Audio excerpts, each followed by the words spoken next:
الحمد لله الذي يبدع الأفلاك والأرضين والصلاة والسلام على من كان نبيا وآدم بين الماء والطين وعلى آله وصحبه أجمعين أما بعد أعوذ بالله من الشيطان الرجيم بسم الله الرحمن الرحيم رضي الله عنهم ورضوا عنه ذلك لمن خشي ربه صدق الله العظيم وصدق رسوله النبي الكريم ونحن على ذلك لمن الشاهدين والشاكرين والحمد لله رب العالمين إن الله وملائكته يصلون على النبي يا أيها الذين آمنوا صلوا عليه وسلموا تسليما اللهم صل على سيدنا مولانا محمد وعلى آل سيدنا مولانا محمد وبارك وسلم صلاة وسلام عليك يا حبيبي يا رسول الله الله رب محمد صلى عليه وسلم نحن عباد محمد صلى عليه وسلم اللہ کی سرتابہ قدم شان ہے یہ انسان نہیں انسان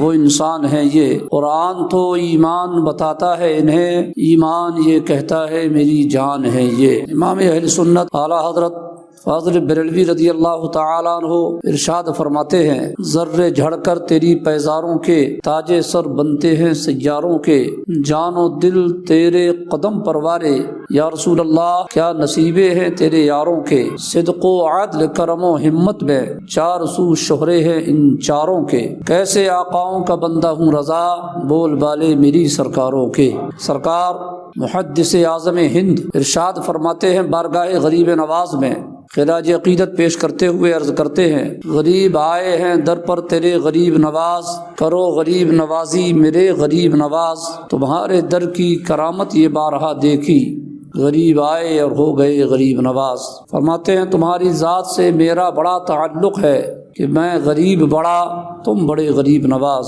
اللہ تبارک و تعالی حضور غریب نواز رضی اللہ تعالیٰ عنہ کے فیوز و برکات سے ہم اور آپ سب کو مالا مال فرمائے اور بزرگوں کے صدقے اللہ تعالیٰ ہمیں عشق رسول عطا فرمائے۔ پچھلے ہفتے حضور غریب نواز رضی اللہ تعالیٰ عنہ کی بارگاہ میں خراج عقیدت پیش کی گئی تھی، آج پھر انہی کی بارگاہ میں خراج عقیدت پیش کرنا ہے مختصراً۔ اللہ تبارک و تعالیٰ ان کے فیوز و برکات ہم سب کو عطا فرمائے۔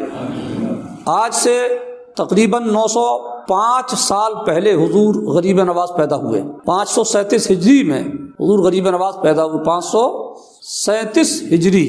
آج اگر آپ جوڑتے ہیں تو یہ 905 سال ہوتا ہے۔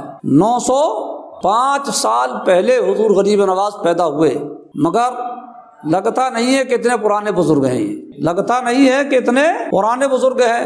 جیسے اکبر کا نام سنو، شاہجہاں کا نام سنو، سکندر کا نام سنو، سلطان شہاب الدین کا نام سنو، سلطان غوری کا نام سنو، بابر کا سنو، ہمایوں کا سنو، لگتا ہے یار کامل کتنے دن پہلے کے نام ہی سنتے لگتا نہ جانے کتنے ہزاروں سال پہلے کے ہیں یہ۔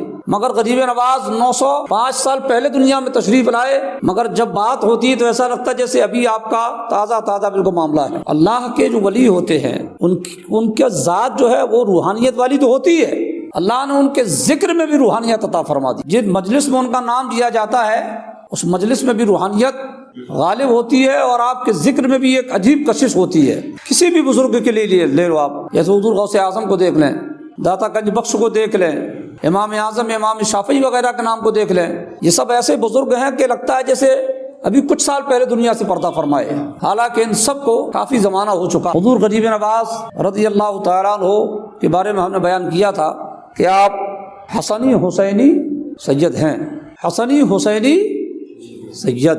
افغانستان کے ایریا ہے یہ، چشت، ہرات، خراسان، یہ سب افغانستان کے ایریے میں آتا ہے، اس لیے وہاں کی بولی تھی فارسی۔ اور سرکار غریب نواز رضی اللہ تعالیٰ عنہ کے والد گرامی رہنے والے تو بغداد طرف کے تھے، مگر اس کو چھوڑ کر کے وہاں بھیانک جب لڑائیاں چلی نا، بادشاہوں نے مسلمانوں کا قتل عام کرنا شروع کر دیا، اور روز بروز کی لڑائی کو سے تنگ آ کر کے ان کے والد گرامی نے ہجرت فرما کر کے آپ ادھر تشریف لائے۔ کہاں؟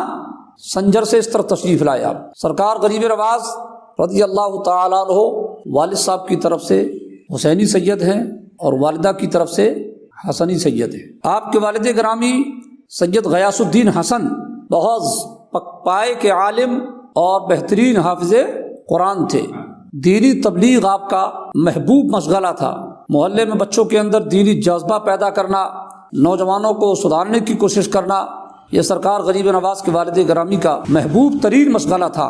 پھر سرکار غیاث الدین جو حضور غریب نواز کے والد گرامی ہیں، جب ان کے والد گرامی کا انتقال ہو گیا تو آپ اپنی والدہ کے ساتھ گزر بسر کرتے تھے، مگر ایک دن والدہ نے عرض کیا، ارشاد فرمایا، بیٹا میرے دل میں ایک چبھن سی رہتی ہے، میں چاہتی ہوں کہ وہ دور ہو جائے۔ تو آپ بے قرار ہو گئے، حضور والد غریب نواز کے والد صاحب بے قرار ہو گئے کہ امی وہ کیا بات ہے جس کی وجہ سے آپ کو چبھن سی محسوس ہوتی ہے؟ تو آپ نے فرمایا، بیٹا میں چاہتی ہوں کہ تیرا گھر آباد ہو جائے اور تمہاری شادی ہو جائے۔ آپ نے فرمایا، ہم نے اس کو منع کب کیا؟ اگر آپ چاہتی ہیں تو ہم اس کے لیے تیار ہیں۔ اور پھر حضور غیاث الدین حسن حضور غریب نواز کے والد گرامی، پھر آپ کی شادی ہوئی الحمدللہ، اور اس کے بعد حضور غریب نواز رضی اللہ تعالیٰ عنہ کی پیدائش ہوئی۔ پیدائش کے بارے میں ہم نے آپ کو بیان کیا تھا کہ 14 رجب المرجب کو سرکار غریب نواز پیدا ہوئے، تہجد کے وقت میں پیدا ہوئے۔ تہجد کا وقت تھا، عام طور سے لوگ تہجد پڑھنے کے لیے جب اٹھے تو انہیں ایک عجیب و غریب نور نظر آیا، جس کی وجہ سے انہوں نے سوچا کہ شاید آج ہماری تہجد کی نماز قضا ہو گئی، کیونکہ تہجد کا ٹائم جب ختم ہوتا ہے تو اندھیرا چلا جاتا ہے اور ایک طرح کی اجالا، ایک طرح کی صبح میں ایک روشنی نمودار ہوتی ہے، جس سے یہ سگنل ملتا ہے کہ تہجد کا ٹائم ختم ہوا۔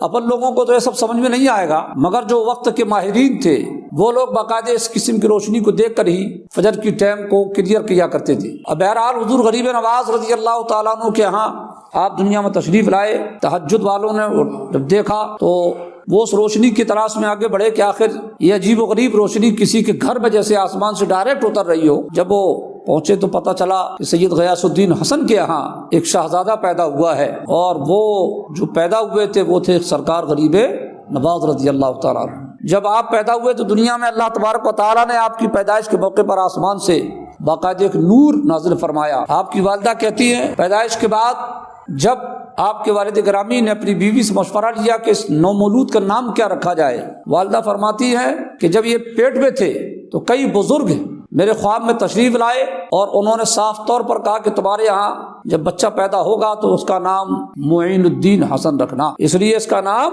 معین الدین حسن ہی ہوگا۔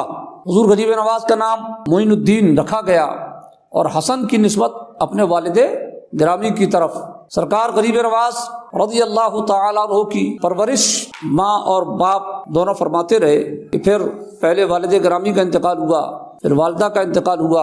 آپ کی عمر اس وقت تک تقریباً 14-15 سال کی ہو چکی تھی، اور اسی بیچ میں آپ حافظ قرآن بھی بن چکے تھے۔ والد والدہ کا جب انتقال ہو گیا تو حضور غریب نواز رضی اللہ تعالیٰ عنہ ایک باغ تھا جس کی آپ دیکھ ریکھ کرتے، اور بہت قیمتی باغ تھا، بہت بڑا باغ تھا وہ۔ اس باغ میں ایک دن بزرگ تشریف لائے، کتابوں میں ان کا نام حضرت ابراہیم قندوزی ملتا ہے، اور وہ ابراہیم قندوزی جو تھے وہ حضور غریب نواز رضی اللہ تعالیٰ عنہ کے پیر صاحب کے پیر صاحب سے مرید تھے، پیر صاحب کے پیر صاحب سے مرید تھے۔ اب اللہ جانتا ہے کہ وہ کیسے پہنچے یا رب نے انہیں پہنچایا، رب نے تو خیر پہنچایا ہی۔ وہ باغ میں تشریف لائے، سرکار غریب نواز جو ہے بزرگوں کی فقیروں کی بڑی خدمت کرتے تھے، کہیں بھی ان کو دیکھ لیتے آپ تو آپ ہر ممکن ان کی خدمت کرتے بچپن سے۔ لوگوں بچوں کی بھی الگ الگ فطرت، ہم اور آپ کی بھی الگ الگ فطرت ہوتی ہے نا۔ جیسے کانپور میں ہم لوگوں نے پڑھائی کے درمیان جو ہے تو ایک بزرگ کو دیکھا، بالکل برہنہ تھے، برہنہ تھے بالکل، اور بیٹھے رہتے تھے اپنی کٹیا میں، اپنی لوگوں کی لائن لگی رہتی ان سے ملنے کے لیے، لوگ سگریٹ لے کے جاتے، ڈنڈا اٹھا کے مارتے تھے سیدھے، بھینکر بڑا ڈنڈا رکھے تھے بانس ٹائپ کا، وہ کوئی بھی ملنے کے لیے جاتا اٹھا کے سیدھے جھٹ سے دیتے، جس کو ڈنڈا پڑ جاتا وہ سمجھتا کہ دعا مل گئی۔ ہم لوگ بھی دارالعلوم کے بچے بھی گئے ملنے کے لیے، 2-4-5 لڑکے تھے کہ آپ ملنے چلنا ہے حضرت سے، مشہور تھے وہ، ملنے کے لیے پہنچے، جب قریب پہنچے تو انہوں نے جیسے ڈنڈا اٹھایا بھاگے، کہاں کی سگریٹ، کہاں کا چائے، کہاں کا پان، بس ان کی عادت تھی یہ، نہ نہانا نہ دھونا، پھٹے پرانے کپڑے بھی نہیں، بالکل برہنہ بیٹھے تھے، یہاں تھوڑا سا کمبل ڈلا ہوا تھا، مگر چہرے میں ایسا روب، نگاہ بھر کے آپ دیکھنے کی ہمت نہ کر سکتے، وہ روب چہرے میں۔ تو یہ عادت اگر ہم اور آپ کے اندر ہے تو سمجھ لیجئے کہ اللہ تبارک و تعالی ہمیں اس کی برکتیں عطا فرمائے گا۔ بزرگوں کی بارگاہوں سے جڑنا، بزرگوں کی بارگاہوں میں حاضری دینا، یہ بہت اہمیت رکھتا ہے۔ سرکار غریب نواز کی عادت تھی، آپ نے جیسے ان بزرگوں کو دیکھا فوراً آپ ان کے پاس تشریف لے گئے، ان کی دستبوسی کی اور اپنے باغ میں لائے، اچھے سے بٹھایا۔ وہ آپ کے اس ادب کو دیکھ کر کے بڑے خوش ہوئے۔ حضور غریب نواز رضی اللہ تعالیٰ عنہ نے بہترین انگور پیش کیا، انگور ایک ایک انگور کا دانہ کھاتے جائیں اور دعا دیتے جائیں۔ اس کے بعد پھر اپنی جھولی سے ایک روٹی کا ٹکڑا نکالا اور انہوں نے یہ فرمایا کہ میرے مرشد نے دے کر کے کہا تھا نا کہ میرا معین الدین جب مل جائے تو آدھی تم کھانا آدھی اسے کھلانا۔ وہ غریب نواز کے دادا پیر تھے، حالانکہ تو وہ اللہ کی طرف سے تھا۔ وہ روٹی کا ٹکڑا جب آپ نے کھایا، آپ کی دل کی دنیا بدلی، آپ نے پورا کا پورا باغ فروخت کر دیا، تھوڑا بہت پیسہ لیا اور اس کے بعد آپ آگے بڑھے۔ حضور غریب نواز رضی اللہ تعالیٰ عنہ پڑھائی لکھائی مکمل کرنے کے بعد مکہ شریف حاضر ہوئے، مدینہ شریف حاضر ہوئے۔ ابھی آپ کو ہندوستان آنے کا حکم نہیں ہوا، پہلے حج بیت اللہ کے لیے آپ جب تشریف لے گئے تو آپ پڑھ لکھ کر جب وہاں گئے تو ابھی آپ کو وہاں سے مدینہ شریف سے ڈائریکٹ ہندوستان آنے کا حکم نہیں ہوا۔ مدینہ شریف میں آپ نے خواجہ عثمان ہارونی رضی اللہ تعالیٰ عنہ کا ذکر سنا تو آپ توجہ سے سنتے رہے۔ اس کے بعد آپ نے فرمایا کہ یہ بزرگ کون ہیں جن کا آپ ذکر کر رہے ہیں، یہ بزرگ کون ہیں؟ لوگوں نے بتایا تو حضور غریب نواز نے پوچھا کیا ان کا تعلق چشت سے بھی ہے؟ لوگوں نے بتایا ہاں یہ چشتی بزرگ ہیں، خواجہ عثمان ہارونی کے بارے میں، اور ان کا سلسلہ بھی چشت ہے۔ تو غریب نواز کے دلی لگاؤ ان کی طرف بڑھا، کیونکہ ابراہیم قندوزی رضی اللہ تعالیٰ عنہ جو بزرگ آئے تھے انہوں نے بھی اپنے مرشد کا نام لے کر کے چشت کہا تھا۔ حاجی شریف جنزانی جو میرے پیر ہیں اور چشتی بزرگ ہیں، چشت سے نام سن کر کے غریب نواز کو ایک عجیب لگاؤ سا تھا۔ آپ مدینہ شریف سے پھر چلے، جس جگہ پر بتایا گیا وہاں پہنچے۔ حضور غریب نواز فرماتے ہیں میں جب اپنے مرشد کی بارگاہ میں پہنچا پہلی مرتبہ تو میرے پیر صاحب تقریر کر رہے تھے، میں گیا کنارے میں ایک طرف جا کر کے خاموشی سے بیٹھ گیا۔ میرے مرشد تقریر کر کے جب فارغ ہوئے مجمع کو چیرتے ہوئے سیدھے میرے پاس تشریف لائے اور مجھے پکڑ کر لے گئے اپنے ممبر کے قریب، اور پھر حضور غریب نواز فرماتے ہیں کہ میرے مرشد نے میرے بارے میں فرمایا کہ یہ معین الدین حسن ہے اور اس میں با مسمہ ہے، یعنی جیسا نام ہے ان کا ویسا ہی ان کا کام بھی ہے۔ اور اس کے بعد حضور غریب نواز رضی اللہ تعالیٰ عنہ کے پیر مرشد نے آپ کو حکم دیا کہ معین الدین ادب پر اور اخلاق پر تقریر کرو۔ ابھی آپ نے مرید نہیں کیا، ابھی پہلی ملاقات ہوئی ہے، مگر حضور غریب نواز کے پیر مرشد نے ڈائریکٹ پورے مجمع کے سامنے آپ کو کھڑا کیا اور فرمایا معین الدین اس ادب پر اور اخلاق رسول پر تقریر کرو۔ اسی مجلس میں حضور غریب نواز نے تقریباً 2 گھنٹہ تقریر فرمائی ادب پر اور اخلاق رسول پر، اور اس کے بعد پھر آپ کے مرشد نے آپ کو مرید کیا۔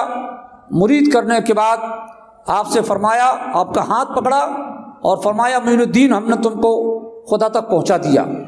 اس کے بعد غریب نواز رضی اللہ تعالیٰ عنہ فرماتے ہیں پھر میرے مرشد نے خاص قسم کی ٹوپی میرے سر پر رکھی، میرے بالوں کو کاٹا اور ٹوپی کو رکھا۔ وہ ٹوپی جیسے کلاہے چہار ترک کہتے ہیں، یعنی 4 چیزوں کو ترک کرنے والی ٹوپی، وہ بزرگوں کی خاص علامت ہوتی ہے۔ وہ میرے سر پر رکھا اور فرمایا جاؤ 1 دن 1 رات تم کو مجاہدہ کرنا ہے۔ 1 دن 1 رات میں مجاہدہ کر کے پھر اپنے مرشد کی بارگاہ میں جب حاضر ہوا تو مرشد نے فرمایا سورہ بقرہ پڑھو۔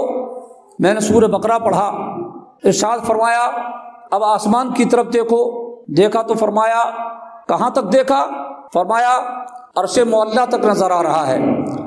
مرشد نے فرمایا زمین کی طرف دیکھو، عرض کیا حضور تحت الثری تک نظر آ رہا ہے۔ فرمایا چلو پھر قبلے کی طرف بیٹھ جاؤ اور 1000 مرتبہ سورہ اخلاص پڑھو۔ میں نے پڑھ کر کے پھر آپ کی بارگاہ میں حاضر دیا تو آپ نے فرمایا ٹھیک۔ پھر آپ نے ارشاد فرمایا اب آسمان کی طرف دیکھو۔ فرمایا حضور غریب نواز نے میں نے آسمان کی طرف دیکھا تو عرض کیا حضور مجھے حجاب عظمت تک دکھ رہا ہے۔ اس کے بعد فرمایا پھر 1000 مرتبہ سورہ اخلاص پڑھو۔ 1000 مرتبہ سورہ اخلاص پڑھ کر پھر میں اپنے پیر کی بارگاہ میں جب حاضر ہوا تو ارشاد فرمایا اب آسمان کی طرف دیکھو کہاں تک نظر آتا ہے۔ اب میں نے جو آسمان کی طرف دیکھا تو عرض کیا حضور مجھے 18000 عالم نظر آ رہے ہیں۔ مرشد نے فرمایا ٹھیک اب آنکھیں بند کرو۔ جب آنکھیں بند کی گئی تو فرمایا اب میرے دونوں انگلی کے درمیان دیکھو، اب تمہیں کہاں تک نظر آ رہا ہے۔ حضرات محترم، حضور غریب نواز رضی اللہ تعالیٰ عنہ کے مرشد اس طریقے سے آپ کے درجات کو بلند فرماتے رہے، اور جب یہ ہو گیا تو غریب نواز رضی اللہ تعالیٰ عنہ پھر اپنے مرشد کے ساتھ میں رہے۔ تقریباً 20 سال تک سفر میں، حضر میں، ہر جگہ غریب نواز اپنے پیر مرشد کے ساتھ رہے۔ پھر پیر صاحب آپ کو لے کر کے پہنچے کہاں؟ دوبارہ حج بیت اللہ کے لیے۔ اور خانہ کعبہ کے سامنے جا کر کے دعا کیا، اللہ تعالیٰ نے اسے قبول فرمایا۔ پھر آپ روضہ رسول پر لے کر کے آپ کو پہنچے، اور پھر وہاں پر حضور غریب نواز رضی اللہ تعالیٰ عنہ کو آپ کے مرشد رخصت کر کے چلے گئے۔ غریب نواز کے بارے میں ملتا کہ آپ مسجد قباء میں، جو اسلام کی سب سے پہلی مسجد ہے، وہاں حضور غریب نواز کافی دن تک قیام کرتے ہیں اور چلے میں بیٹھتے ہیں، عبادت میں مشغول رہتے ہیں۔ اسی بیچ آپ کو رسول پاک علیہ الصلوۃ والتسلیم کی زیارت ہوئی، اور آپ کو حکم ملتا ہے کہ معین الدین، تمہیں یہاں نہیں بلکہ اللہ تبارک و تعالیٰ نے تمہیں ہندوستان کے لیے مقرر فرمایا، تم ہندوستان جاؤ۔ آپ بہت خوش ہوئے کہ ہندوستان کی ولایت آپ کو ملی، مگر آپ تھوڑا پریشان تھے کہ آخر جاؤں تو جاؤں کیسے؟ تو اللہ تبارک و تعالیٰ کے پیارے حبیب علیہ الصلوۃ والتسلیم پھر خواب میں تشریف لائے، نیند آئی آپ کو، اور آپ نے ایک انار عطا فرمایا اور فرمایا معین الدین اس میں دیکھو۔ آپ نے جب اس انار میں دیکھا تو پورا کا پورا ہندوستان آپ کو اس انار میں نظر آیا۔ سرکار غریب نواز رضی اللہ تعالیٰ عنہ پورا ہندوستان کا نقشہ دیکھ چکے۔ اب آپ وہاں سے چلے اور پھر بغداد ہوتے ہوئے، کربلا شریف ہوتے ہوئے، کئی جگہ کی سیر و سیاحت کرتے ہوئے حضور غریب نواز رضی اللہ تعالیٰ عنہ ہندوستان کی طرف تشریف لائے۔ پچھلے ہفتے میں عرض کیا تھا کہ اس وقت ہندوستان میں اجمیر میں پرتھوی راج کی حکومت تھی، اور اس کی ماں علم نجوم میں کافی ماہر تھی۔ ماں نے جو ہے 12 سال پہلے حضور غریب نواز کے تعلق سے اپنے بیٹے سے بتا دیا تھا، ہندوستان میں ایک بڑا گیانی آنے والا ہے، بڑا روحانی طاقت رکھنے والا آنے والا ہے، اور وہی تیری سلطنت کو تباہ و برباد کرے گا۔ اگر تو اپنی سلطنت بچانا چاہتا ہے تو اس کی خدمت کرنا، اس سے الجھنا نہیں۔ 12 سال پہلے مگر راجا کے راج پاٹ کے نشے میں پرتھوی راج نے حضور غریب نواز سے مقابلہ کیا، اور جیسے جیسے آپ غریب نواز ہندوستان کی طرف تشریف لا رہے تھے، اس وقت کا ہندوستان بھی بہت بڑا تھا۔ ماں ایک ایک جگہ پر اپنے بیٹے کو آگاہ کر رہی تھی، اب وہ یہاں پہنچ چکا ہے، اب وہ یہاں پہنچ چکا ہے۔ جب حضور غریب نواز رضی اللہ تعالیٰ عنہ ہندوستان کی سرحد کی طرف بڑھ رہے تھے، اس وقت جو ہے پھر اس کی ماں نے کہا کہ اب وہ ہندوستان میں داخل ہونے والا ہے۔ اس وقت پھر تارا گڑھ میں بہت بڑا ہون پرتھوی راج نے رکھوایا، بہت بڑا ہون، یعنی ان کا خاص مشن کامیاب کرنے کے لیے وہ اس قسم کی باتوں کو کرتے ہیں۔ اور اس میں اس نے بڑے بڑے گیانیوں میں سے 4 گیانیوں کو ڈھونڈا اور ایک کمرے میں بند کر دیا، الگ الگ کمرے میں چاروں کو بند کیا، اور کہا کہ تم اپنی تپسیا اور اپنی پڑھائی لکھائی کے ذریعے اس آنے والے کی فوٹو بناؤ۔ چاروں کو الگ الگ کمرے میں رکھا گیا، جو ان تمام پنڈتوں میں سب سے زیادہ گیانی تھے، چاروں کو الگ الگ کمرے میں رکھا گیا۔ اور پھر جب وہ نکلے، کافی دیر کے بعد اپنا ہون اور پوجا پاٹ کر کے اور اپنی فل تیاری کے ساتھ جب انہوں نے ایک تصویر بنائی، اور جب وہ چاروں الگ الگ کمرے سے نکل کر کے باہر آئے اور تصویر جب سامنے رکھی گئی، تو اتفاق سے چاروں تصویریں ایک ہی آدمی کی تھی۔ یعنی یہ بھی تعجب والی بات ہے نا، وہ لوگ بھی بڑے علم میں ماہر تھے، ایسا نہیں کہ تصویر میں کوئی فرق، ہو بہو چاروں لوگوں نے بالکل وہی تصویر بنائی، اور وہ تصویر تھی سرکار غریب نواز کی۔ پھر اس کی کئی فوٹو کافی جو اس زمانے میں ہوتا تھا، اس کو کرنے کے بعد چاروں طرف ہندوستان کی چوکیوں میں اس کو رکھوا دیا گیا۔ اس شکل و صورت کے انسان اگر آتا ہے تو اس کو داخل نہ ہونے دیا جائے۔ الغرض مختصر بندشیں چاروں طرف تھی، مگر حضور غریب نواز تشریف لائے، اور جہاں جہاں لوگوں کا آپ کا سامنا ہوا، الحمدللہ آپ کی کرامتوں کو دیکھ کر کے لوگ مسلمان ہوتے گئے، اور حضور غریب نواز تشریف لاتے رہے۔ بہت بڑے بڑے پنڈتوں نے ایک جادوگر کو تیار کیا کہ تم اس فقیر کو تمہیں قتل کرنا ہے۔ تقریباً 1 ہفتے سے وہ سرکار غریب نواز کے ارد گرد منڈلاتا رہا، موقع ملے تو میں انہیں قتل کروں، موقع ملے تو انہیں قتل کروں۔ ایک رات اسے موقع ملا، آپ کے قریب پہنچ گیا، اور آپ کے حجرے میں جیسے ہی داخل ہوا، جیسے ہی وہ داخل ہوا تو حضور غریب نواز رضی اللہ تعالیٰ عنہ نے اس کا نام لے کر پکارا، اے فلاں، تم 7 دن پہلے ہمارے قتل کے لیے نکلے ہو اور آج ہمارے کمرے میں آ رہے ہو۔ آپ کی بات کو سن کر کے وہ دنگ رہ گیا کہ میرے اور مجھے پہنچانے والوں کے درمیان یہ راز تھا، انہیں کیسے پتہ چلا؟ بہرحال اس نے بڑی تیزی کے ساتھ ایک حملہ کیا حضور غریب نواز پر، مگر جیسے ہی حملہ کیا تو اس کا ہاتھ وغیرہ سب جام ہو گیا، اور آپ کے قدموں پہ گرا اور معافی تلافی کرتا ہے، عرض کرتا ہے حضور مجھے جب پہنچایا گیا تو یہ راز صرف مجھے معلوم تھا، آپ کو کیسے معلوم ہوا؟ تو حضور غریب نواز رضی اللہ تعالیٰ عنہ نے ارشاد فرمایا جب تم نکلے تھے تبھی سے ہم تمہیں دیکھ رہے تھے اور تمہارا انتظار کر رہے تھے، مگر آج تم ہمارے پاس پہنچے۔ وہ وار کرنے پر بھی ناکام ہوا، حضور غریب نواز کے قدموں پہ گر کر کے مسلمان ہو جاتا ہے۔ اسی طرح حضور غریب نواز رضی اللہ تعالیٰ عنہ کو کچھ لوگوں نے بطور مہمانی کھانا پہنچایا کہ آپ ہمارے مہمان ہیں، اور ہماری پرمپرا ہے کہ ہمارے یہاں کوئی بھی مہمان آتا ہے تو ہم لوگ اس کو کھانا کھلاتے ہیں۔ جب یہ کھانا حضور غریب نواز کی بارگاہ میں پہنچا تو آپ نے ارشاد فرمایا اس کھانے کو کوئی ہاتھ نہ لگائے گا، کوئی ہاتھ نہ لگائے اس کھانے کو۔ آپ نے کاغذ کے ٹکڑا لیا اور کچھ پڑھ کر کے کھانے پر دم کیا۔ دیکھنے والے حیرت میں ڈوب گئے کہ پورے کھانے سے زہر نکل نکل کر اس پڑیا میں آ کر کے رکھ گیا۔ سبحان اللہ، پورے کھانے میں زہر ملا دیا گیا تھا، مگر آپ نے پڑھ کر کے دم کیا۔ ملنے کے بعد تمام کھانے سے زہر نکل کر کے کاغذ کی اس پڑیا میں آ کر کے رکھ گیا، اور آپ نے اس کے بعد ان کو واپس پہنچایا اور ارشاد فرمایا کہ تم نے غداری کی ہے، تمہیں اس کی سزا ملے گی۔ اس طریقے سے حضور غریب نواز رضی اللہ تعالیٰ عنہ اپنے روحانی طاقت سے، اللہ کے فضل و کرم سے آگے بڑھتے رہے اور لوگ دامن اسلام میں آتے رہے۔ آپ جب آگے بڑھ رہے تھے تو ایک باغ میں آپ کا گزر ہوا، معلوم ہوا یہ باغ بہت پکے کٹر شیعہ کا باغ ہے، اور وہ شیعہ اتنا سخت مزاج ہے کہ جو اس ایریے کا وہ حاکم بھی تھا، اگر کوئی اپنے بچے کا نام ابو بکر و عمر رکھ لیتا ہے تو وہ اسے قتل کر دیتا ہے۔ یعنی اتنا کٹر شیعہ تھا وہ کہ اگر کوئی اپنے بچے کا نام ابو بکر یا عمر رکھ لے تو صرف اس جرم کی وجہ سے اسے قتل کر دیا جاتا تھا۔ بہت بڑا باغ تھا اس کا۔ حضور غریب نواز اسی باغ میں تشریف لے گئے، لوگوں نے روکا مگر آپ نہیں رکے، اور تھوڑی دیر کے بعد وہی حاکم یادگار جو شیعہ تھا وہ آیا اور غریب نواز کو دیکھ کر کے بہت زیادہ آگ ببولا ہوا، مگر جیسے غریب نواز رضی اللہ تعالیٰ عنہ اپنی نگاہیں اٹھا کر اس کی طرف دیکھا، خدا جانے کیا ہوا، اس کے جسم میں لرزہ طاری ہوا، اور وہ سب کام چھوڑ کر کے آپ کے قدموں پہ گرا اور شیعت سے توبہ کیا۔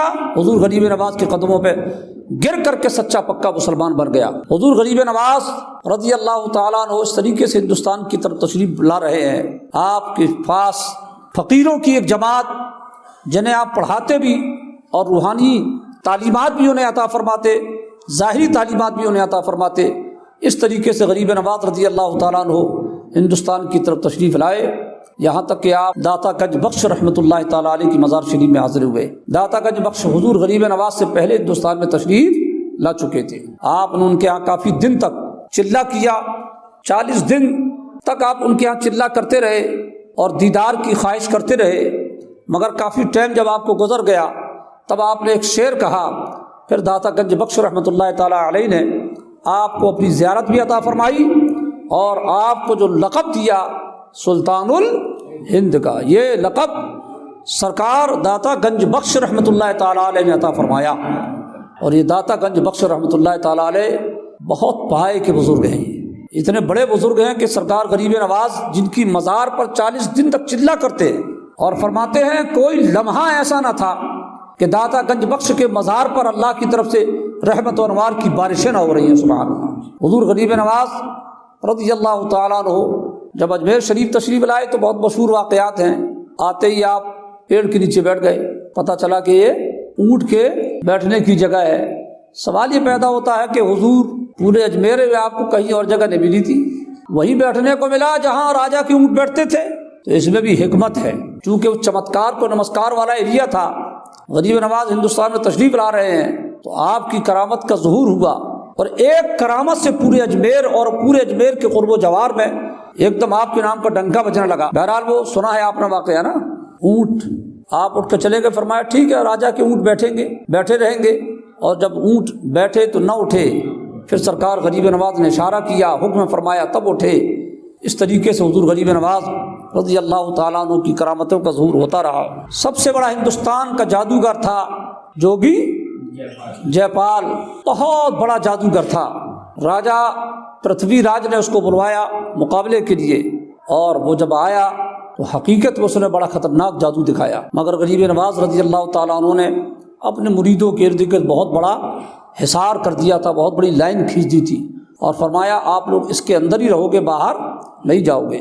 جب وہ جے پال جوگی آیا اس نے جو ہے سب سے پہلے سانپ کی برسات کی، مگر اتنے بھیانک سانپ تھے وہ، جیسے ہی وہ لائن کے قریب آتے وہاں پر جل کر کے راکھ ہو جاتے۔ اس طریقے سے جب اس سے ہار گیا تو اس نے پھر آگ برسانا شروع کیا، مگر یہ جتنی بھی چیز ہو رہی سب لائن کے باہر رہی، اندر کسی بھی چیز کے گرنے کی ہمت نہ ہوئی۔ اس طریقے سے سرکار غریب نواز رضی اللہ تعالیٰ عنہ اپنی روحانیت کے اعتبار سے اس کا جواب دے رہے۔ پھر وہ ہوا میں اڑا تو آپ نے اپنی نالین مبارک کو اشارہ فرمایا، نالین اٹھی اور فضا میں اڑتی ہوئی گئی، جے پال جوگی کے سر پر پڑی اور اسے زمین کی طرف لے کر کے آئی۔ جب وہ زمین کے قریب آیا تو اسے سمجھ میں آ گیا کہ یار یہ کوئی جادوگر نہیں بلکہ یہ تو کوئی روحانی تاجدار ہے۔ آپ کے قدموں پہ گرا اور وہ بھی مسلمان ہو گیا۔ اس طریقے سے حضور غریب نواز رضی اللہ تعالیٰ عنہ، مگر پھر آخر میں کیا ہوا، ایک دن راجا نے باقاعدہ طور پر سرکار غریب نواز کے مریدوں کو دھمکی دیا، 3 دن کے اندر اجمیر خالی کر دو ورنہ تم سب کو ہم قتل کر دیں گے۔ یہ بولی حضور غریب نواز کو جمی نہیں۔ ویسے تو آپ بہت سی باتوں کو نظر انداز کرتے تھے، مگر جب پرتھوی راج نے یہ جملہ کہا تو غریب نواز کو جلال آ گیا اور ارشاد فرمایا 3 دن کے اندر تجھے دکھ جائے گا تو یہاں سے نکلتا ہے یا ہم یہاں سے نکلتے ہیں، تو یہاں سے نکلتا ہے یا ہم نکلتے ہیں۔ اور اس کے بعد آپ نے فرمایا رائے پتھورا را زندہ گرفتار کر دیم و بلشکر اسلام سپردیم، یعنی ہم نے پرتھوی راج کو زندہ گرفتار کر کے لشکر اسلام کے حوالے کر دیا۔ وہاں سلطان شہاب الدین غوری رحمۃ اللہ تعالی علیہ جو ہندوستان میں حملہ کر کے ایک مرتبہ ناکام ہو چکے تھے، بے چینی سے انتظار کر رہے تھے کہ دوبارہ حملہ کروں اور اس کا بدلہ لوں۔ خواب میں بزرگ تشریف لائے اور دوبارہ یہاں آنے کے لیے کہا، ان کے حکم پر آپ تشریف لائے اور ہندوستان میں جنگ ہوئی۔ بڑے بڑے راجا جو مقابلے میں آئے تھے سب کے سب مارے گئے، پرتھوی راج کو زندہ گرفتار کیا گیا۔ اور جب اس جنگ سے وہ فارغ ہوئے، شام کے وقت انہوں نے اذان کی آواز سنی۔ جب وہ اذان کی آواز کی طرف بڑھے وہ گئے تو دیکھا کہ کچھ فقیر ہیں جو نماز پڑھ رہے ہیں۔ ابھی نہ اس نے خواجہ صاحب کو دیکھا نہ خواجہ صاحب نے ابھی اس کو دیکھا۔ اذان کی آواز سن کر کے آگے بڑھا، بہرحال جب دیکھا کہ کچھ لوگ نماز پڑھ رہے ہیں تو وہ بھی اپنی لشکر کے سمیت ان کے پیچھے اقتداء میں نماز پڑھتا ہے۔ نماز پڑھنے کے بعد جب فارغ ہوئے تو سرکار غریب نواز رضی اللہ تعالیٰ عنہ نے جب سلام پھیرا تو سلطان شہاب الدین کی حیرت کی انتہا نہ رہی، یہ تو وہی بزرگ ہیں جو ہمیں خواب میں یہاں بلا کر کے آئے۔ قدموں پہ گر پڑا، سرکار غریب نواز نے اٹھایا، سینے سے لگایا اور اس نے خواہش ظاہر کی کہ حضور مجھے مرید کر لے۔ ایک روایت میں ملتا ہے کہ آپ نے مرید بھی کیا اور خرقہ بھی عطا فرمایا۔ سلطان شہاب الدین کو سرکار غریب نواز نے وصیتیں کی کہ یہ ہندوستان ہم نے تمہیں عطا کیا مگر یہاں کے رہنے والوں کے ساتھ انصاف کرنا۔ سرکار غریب نواز رضی اللہ تعالیٰ عنہ کی عمر تقریباً 50 یا 55 سال کی ہو چکی ہے، ابھی تک آپ نے شادی نہیں کی تھی۔ رسول پاک علیہ السلام تشریف لائے اور خواب میں فرمایا معین الدین ہماری سنت کو ترک کیوں کر رہے ہو، نکاح کرو۔ پھر 55 سال کی عمر میں آپ نے ایک شادی کی۔ کچھ دنوں بعد پھر غریب نواز رضی اللہ تعالیٰ عنہ کو حکم ہوا تو آپ نے ایک اور شادی کی۔ حضور غریب نواز رضی اللہ تعالیٰ عنہ تقریباً 95 سال کی عمر شریف پا کر کے دنیا سے رخصت ہوئے۔ اب آپ کا انداز بیان دیکھیے، آپ نے ارشاد فرمایا کہ اللہ تبارک و تعالیٰ نے ایک سانپ پیدا فرمایا۔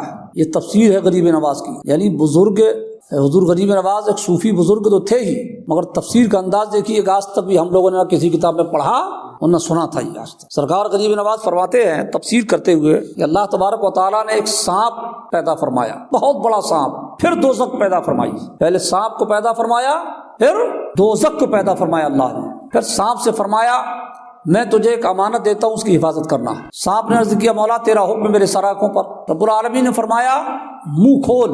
جب اس سانپ نے منہ کھولا اللہ نے فرشتوں کو حکم دیا کہ دوزخ کو اس کے منہ میں رکھ دو۔ سبحان اللہ، دوزخ اس کے منہ میں رکھی گئی اور پھر اللہ تبارک و تعالیٰ نے سانپ کو حکم دیا کہ تو اب منہ بند کر لے۔ اس نے منہ بند کر لیا اور پھر اللہ نے زمین کے سب سے نچلے حصے میں 7ویں زمین میں دوزخ کو رکھا اور دوزخ کس کے منہ میں؟ سانپ کے منہ میں، اور سانپ اپنا منہ بند کیا ہوا ہے۔ دوزخ کو اللہ نے بنانے کے بعد سانپ کے منہ میں رکھا اور وہ سانپ زمین کے سب سے نچلے حصے میں اور منہ بند ہے، دوزخ اس کے منہ میں اندر ہے۔ اللہ اکبر۔ سرکار غریب نواز فرماتے اگر اللہ ایسا نہ کرتا تو دوزخ کی گرمی سے پوری دنیا جل کر کے راکھ ہو جاتی ہے۔ دوزخ کی گرمی سے پوری دنیا جل کر کے راکھ ہو جاتی، عالم بچتا ہی نہیں، مگر اللہ نے اس دوزخ کو سانپ کے منہ میں رکھ دیا اور اس کا منہ بند ہے۔ جب قیامت آئے گی تو پھر اس کو اس کے منہ سے نکالا جائے گا، اور جب منہ سے نکالا جائے گا اور جہنم یعنی دوزخ کو میدان قیامت میں لایا جائے گا، اس کے منہ سے، سانپ کے منہ سے نکال کر، سرکار غریب نواز فرماتے ہیں کہ اللہ تبارک و تعالی ہر دوزخ کو 1000 زنجیر سے باندھ کر کے رکھے گا۔ اللہ اکبر، 1000 زنجیر سے، اور ہر زنجیر پر 1000 فرشتوں کو اللہ نے مقرر فرمایا ہے۔ ہر زنجیر کو 1000 فرشتے تھامے ہوئے، ان میں سے ایک فرشتے کی قوت کا عالم یہ ہے کہ اگر ساری مخلوقات کو اللہ کا حکم مل جائے، اجازت مل جائے، تو پوری کی پوری مخلوقات، پوری دنیا کو وہ فرشتہ ایک لقمہ سمجھ کر کے کھا سکتا ہے۔ اللہ، اتنا بڑے بڑے فرشتے اللہ نے پیدا فرما کر کے، اور ہر زنجیر کو 1000 فرشتہ تھاما ہوا ہے، یعنی 1000 زنجیر سے اس دوزخ کو پکڑ کر کے کہاں لایا جائے گا؟ میدان محشر میں، اور ہر زنجیر کو 1000 فرشتے پکڑے ہوئے رہیں گے۔ سرکار غریب نواز فرماتے اگر ایسا نہ ہو تو جہنم کو روکنے والا کوئی پیدا نہیں ہوا، اور پھر جہنم جب میدان محشر میں لائی جائے گی تو پھر فرشتے اسے جب پھونک ماریں گے، اس کے دھواں سے پورا جہنم، پورا میدان محشر جو ہے، پورے میدان محشر میں اس کا دھواں پھیل جائے گا۔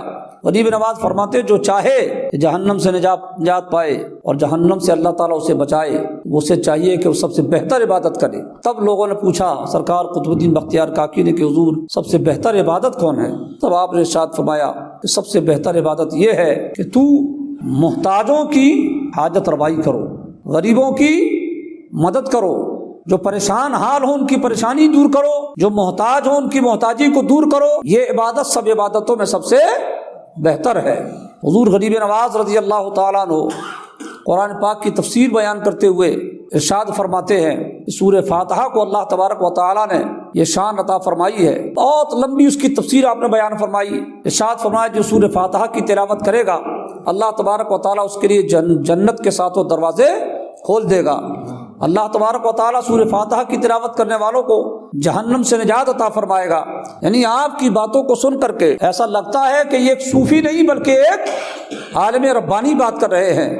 بات بات پر قرآن و حدیث کی دلائل، صحابہ اکرام کی باتیں، اور اپنے مرشد کی بات آپ بہت زیادہ کرتے۔ میرے مرشد نے یہ فرمایا، میرے مرشد نے فرمایا۔ اللہ تبارک و تعالیٰ ان بزرگوں کے نقش قدم پر ہم اور آپ کو چلنے کی توفیق رفیق عطا فرمائے۔ سرکار غریب نواز کے سب سے چہیتے خلیفہ اور نائب غریب نواز فی الہند سرکار قطب الدین بختیار کاکی رحمۃ اللہ تعالیٰ علیہ، بہت پائے کے بزرگ ہیں یہ حضور غریب نواز نے اپنی زندگی مبارک میں، یہ تو کہاں تھے، دلی میں رہتے رہے نا، یہ دلی میں رہتے رہے۔ خواجہ قطب الدین بختیار کاکی کو سرکار غریب نواز نے دلی عطا فرمائی تھی۔ آپ اجمیر میں ہیں، جب پردہ فرمانے کا ٹائم آیا تو آپ نے فرمایا پرچہ لکھو، اور اس میں لکھا آپ نے میں نے قطب الدین بختیار کاکی کو اپنا نائب بنایا، میرے پاس جو تبرکات ہیں میں نے انہیں عطا فرمائے۔